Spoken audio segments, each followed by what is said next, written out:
খুব বেশি বিপদে আছেন, দেয়ালে পিঠ থেকে গেছে, পৃথিবীতে কোনো মানুষের কাছ থেকে সহায়তা পাওয়ার আশা ছেড়ে দিয়েছেন, অসুবিধা নাই।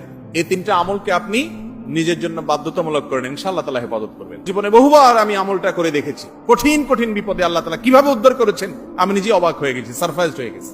নবী করিম সাল্লাল্লাহু আলাইহি ওয়াসাল্লাম বলেছেন, তার যে কোনো বিপদ থেকে বের হওয়ার জন্য আল্লাহ তাআলা নিজে পথ দেখায় দেন। এমন ভাবে পথ দেখাবেন সে কল্পনাও করবে না। বহুবার আমল করে দেখেছি আমি, হাতে হাতে পেয়েছি আলহামদুলিল্লাহ। কোন বিপদে পড়লে দোয়া ইউনুস খতম করে দোয়া করা যাবে কিনা? দোয়া ইউনুস এটা যে কোনো বিপদে পড়াটা হাদিস এবং কোরআন উভয়টি দ্বারায় প্রমাণিত।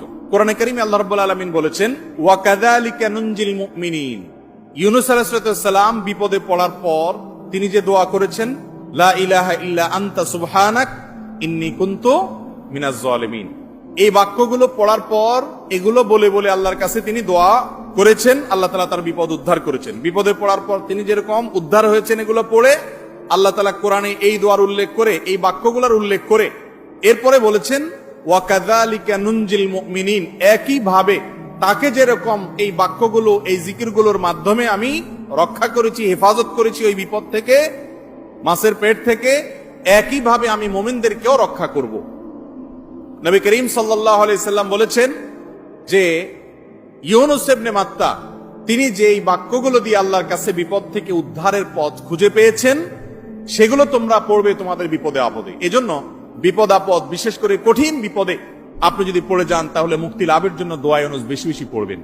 এর পাশাপাশি আরো দুটি আমলের কথা বলতে পারে, যেটা আমার জীবনে বহুবার আমল করে দেখেছি আমি, হাতে হাতে পেয়েছি আলহামদুলিল্লাহ। এক নম্বর হলো দোয়া ইউনুস, আরেকটা হলো ইস্তেগফার। এটাও হাদিসে আসছে, নবী করিম সাল্লাল্লাহু আলাইহি ওয়াসাল্লাম বলেছেন, মান লাজিমাল ইস্তেগফার, যে ব্যক্তি ইস্তেগফারকে লাজিম বানায় নেয়। লাজিম বানায় নেয় মানে কি? মানে পড়তেই থাকে, থামে না। টয়লেটে গেছে তখন শুধু বন্ধ, খাচ্ছে তখন শুধু বন্ধ, ঘুমাচ্ছে তখন শুধু বন্ধ, আর সারাক্ষণ পড়তেই থাকে ইস্তেগফার। আস্তাগফিরুল্লাহ ওয়া আতুবু ইলাইহি, সাইয়্যিদুল ইস্তেগফার বা যে কোনো ইস্তেগফার, সবচেয়ে ছোট ইস্তেগফার আস্তাগফিরুল্লাহ আস্তাগফিরুল্লাহ, এটা যে পড়তেই থাকে, নবী করিম সাল্লাল্লাহু আলাইহি ওয়াসাল্লাম বলেছেন, তার যে কোনো বিপদ থেকে বের হওয়ার জন্য আল্লাহ তাআলা নিজে পথ দেখায় দেন। এমন ভাবে পথ দেখাবেন সে কল্পনাও করবে না।